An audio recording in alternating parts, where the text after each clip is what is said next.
Masih bersama saya Muhammad. Terus nih.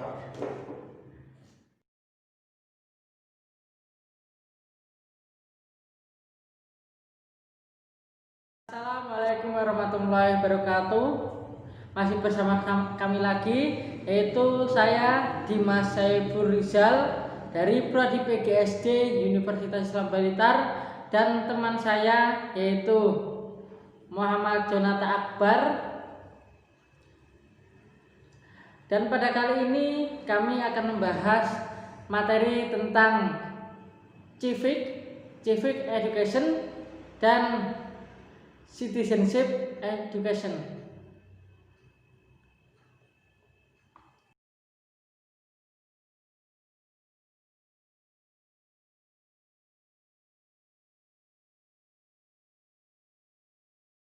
Pertama, kita akan membahas dulu tentang civic. Nah, apa itu civic? Kita bahas ya. Ada yang tahu apa itu civic? Civic yaitu pendidikan kewarganegaraan pada awalnya diperkenalkan di Amerika Serikat pada tahun 1970 bertujuan untuk mengamerikakan bangsa Amerika. Ya, biar rakyatnya, warganya itu biar berbangsa Amerika. Ini terjadi pada tahun 1790. Makanya disebut dengan civic. Kemudian Henry Riddle pada saat itu merumuskan bahwa pengertian civic itu isinya ilmu warganegaraan yang membicarakan hubungan antara manusia dengan manusia dengan dalam perkumpulan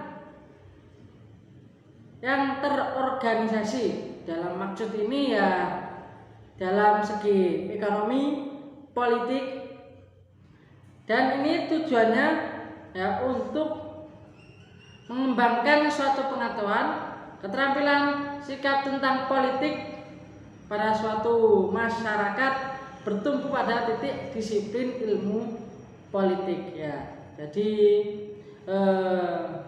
civic ini merupakan bagian penting dari warga negara sebagai bagian masyarakat politik yang biasanya disebut dengan negara. Karena negara ini dapat dipandang sebagai organisasi yang di dalamnya itu terdapat politik, dan politik ini menjadi unsur yang utama. Civic yaitu suatu studi yang berkaitan dengan tugas pemerintah dan hak serta kewajiban warga negara. Namun di Indonesia ini civic diterjemahkan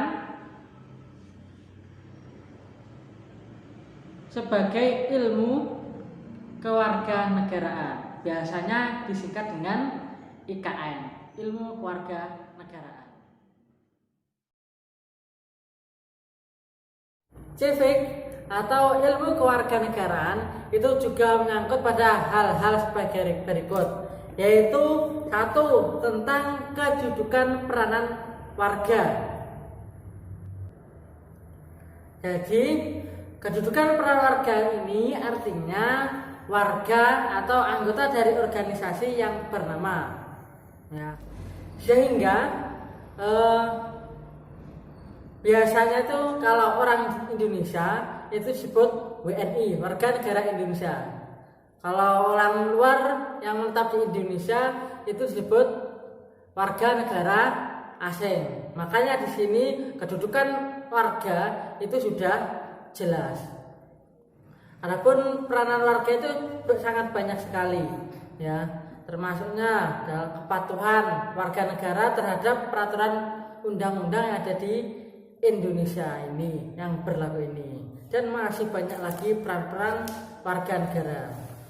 Selanjutnya yaitu yang kedua, negara harus punya kewajiban dan hak warga negara. Di dalam komitmen kita sebagai bangsa sudah jelas kita mempunyai kewajiban-kewajiban, yaitu terima atau tidak terima sebagai warga negara, kita harus mengimbangi dengan hak-hak yang sudah diberikan oleh bangsa dan negara di sini.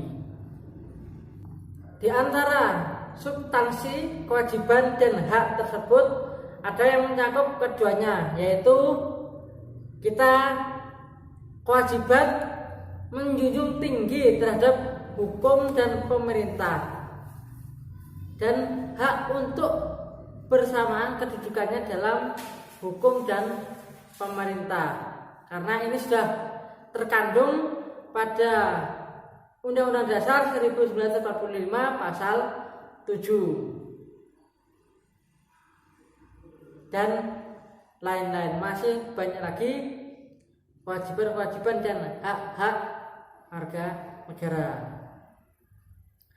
Selanjutnya yang ketiga yaitu pemerintahan, ya. Pemerintahan ini merupakan salah satu unsur aparatur negara sebagai kelompok sosial pada periode terbatas yang mendapat kesempatan untuk memegang pucuk eksekutif, ya. Jadi berdirinya suatu negara itu harus ada pemerintahannya, karena peran pemerintahan ini sangat penting sekali untuk kemajuan negara, termasuknya dalam persaingan usaha sehat, membantu kelompok ekonomi yang lemah, dan lain-lainnya. Bahkan tidak hanya yang diurus itu tidak hanya ekonomi saja, ya, yaitu tentang rakyat, bagaimana kesehatannya, bagaimana angka kemiskinannya,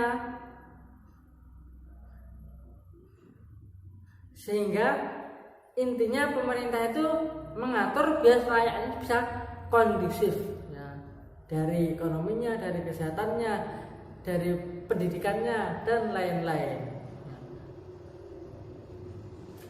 Yang keempat yaitu negara.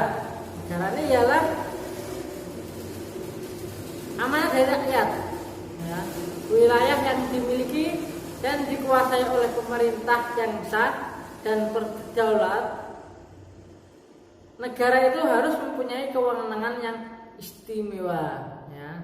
Jadi negara yang dikuasai oleh pemerintah itu harus dalam bentuk punya senjata, ya. Negara itu harus punya senjata.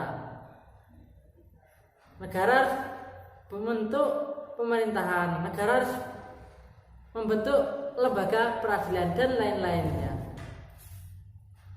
Kemudian yang terakhir, civic sebagian dari ilmu politik dan mengambil bagian dari demokrasi politik, karena berdasarkan pada pengertian ilmu kewarganegaraan tadi sebagaimana yang telah diuraikan tadi di sini, bahwa ilmu kewarganegaraan dapat dipandang sebagai ilmu yang berdiri sendiri dan sebagai bagian dari ilmu politik.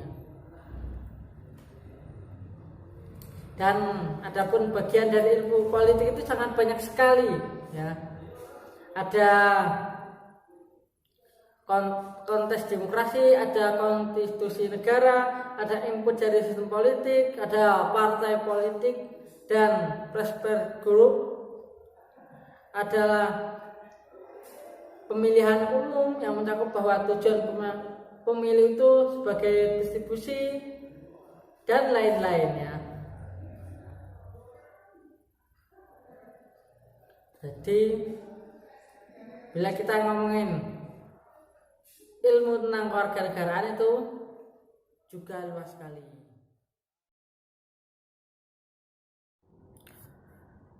Yang kedua adalah civic education. Ya. Ada yang tahu apa itu civic education? Ya. Civic education ini atau disebut pendidikan kewarganegaraan itu merupakan program pendidikan yang materi pokoknya adalah demokrasi politik yang ditunjukkan kepada siapa? Yaitu kepada peserta didik atau warga negara yang bersangkutan. Dan pendidikan kewarganegaraan ini atau civic education ini dinyatakan sebagai upaya penerapan ilmu kewarganegaraan dalam proses pendidikan. Gunanya untuk apa? Biar pemudi itu jiwanya sudah berperan aktif dalam bermasyarakatan. Ya. Jadi ilmu kewarganegaraan ini penting dalam apabila diterapkan pada peserta didik. Nah, pemuda-pemuda bisa mempunyai sifat sosial yang tinggi, mempunyai berbangsa, sifat bangsa, itu karena adanya ilmu kewarganegaraan yang tinggi pada diri pemuda tersebut ya. Nah, ini yang diharapkan. Jadi yang diharapkan ini agar kelak nanti setelah dewasa dapat berperan aktif dalam masyarakat. Mulai muda sampai tua itu sudah berjiwa ilmu kewarganegaraan, berjiwa aktif dalam bermasyarakatan. Nah, kemudian menurut para ahli ya, bahwa pendidikan kewarganegaraan ini mata pelajaran yang memfokuskan pada pembentukan warga negara yang memahami dan mampu melaksanakan hak-hak dan kewajibannya untuk menjadi warga negara Indonesia yang cerdas, terampil, berkarakter, dan bisa diamanatkan oleh Pancasila dan Undang-Undang Dasar Negara Republik Indonesia tahun 1945 ya. Jadi kalau pemuda-pemuda sekarang itu banyak yang cerdas, terampil dalam kenegaraannya, bisa melaksanakan hak-hak dan kewajibannya sebagai warga negara, itulah bentuk dari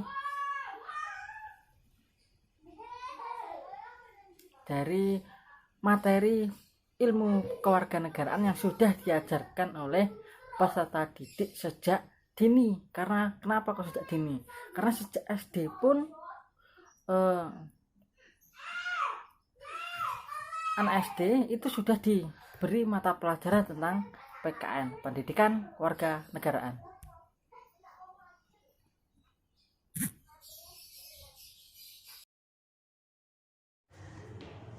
Yang terakhir kita akan bahas tentang citizenship education. Ini mencakup tidak hanya sebagai bentuk formal pendidikan kewarganegaraan, akan tetapi bentuk-bentuk informal dan non formal pendidikan kewarganegaraan. Jadi citizenship education ini adalah pendidikan kewarganegaraan dalam arti umum atau luas. Jadi lebih luas daripada education, civic education tadi ya. Ini lebih umum, lebih luas. Bentuk-bentuk informal atau non formal ini dapat berupa program penataran atau program lainnya yang sengaja dirancang sebagai warga negara yang cerdas dan baik. Cerdas dan baik. Dan dapat diartikan pula bahwa civic education ini merupakan bagian dari citizenship education. Civic education ini adalah citizenship education yang dilakukan melalui sekolah. Citizenship pada umumnya ini diterjemahkan dengan kewarganegaraan. Ini menurut Cogan dan Direkod. Cogan, bukan Cok Ganteng ini, bukan ya. Tapi ini nama orang ya. Cogan. Pada tahun 1998. Hal tersebut menunjukkan bahwa citizenship atau kewarganegaraan tidak dapat dipisahkan dari konsep citizen. Jadi kewarganegaraan berarti seperangkat karakter sebagai bangsa. Dan kewarganegaraan ini membawa implikasi pada kepemilikan hak untuk berpartisipasi dalam politik. Boleh. Dan orang yang telah memiliki atau menjadi keanggotaan penuh itu disebut citizen. Jadi kewarganegaraan ini mencakup keanggotaan yang dengannya terdapat hak dan kewajiban terhadap komunitas tindakan dalam kehidupan, dan kewajiban mencakup pula aktivitas membantu manusia menjadi warga negara yang aktif, terbuka, dan bertanggung jawab. Selanjutnya akan diteruskan oleh Muhammad Junta Akbar.